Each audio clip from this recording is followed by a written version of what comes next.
بسم اللہ الرحمن الرحیم۔ میرے عزیز نوجوان ساتھیوں،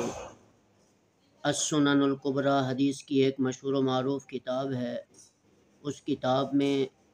5301 میں حضرت عمر بن الخطاب رضی اللہ تعالی عنہ کے حوالے سے ایک واقعہ نقل کیا گیا ہے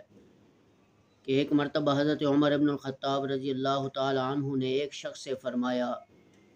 کہ تم اپنے بیٹے کو ادب سکھاؤ اور اسے علم سکھاؤ، اسے اچھی تعلیم دو، کیونکہ تم سے تمہارے بیٹے کے متعلق پوچھا جائے گا قیامت کے دن کہ تم نے اپنے بیٹے کو کتنا ادب سکھایا اور کتنی دین کی تعلیم دی،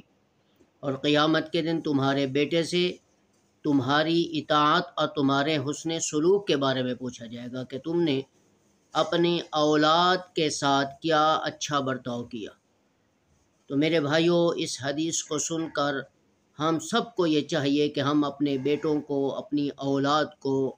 اچھی تعلیم دیں، جس سے اللہ کی پہچان ہو سکے، نبیوں کی پہچان ہو سکے، حلال حرام کی تمیز آ سکے، اور اولاد کو ادب سکھائیں تاکہ وہ بڑوں کا ادب کریں، اپنے ماں باپ کا ادب کریں، اور ہم اپنے بچوں کے ساتھ ایسا حسن سلوک کریں، ایسا اچھا برتاؤ کریں کہ قیامت کے دن جب ان سے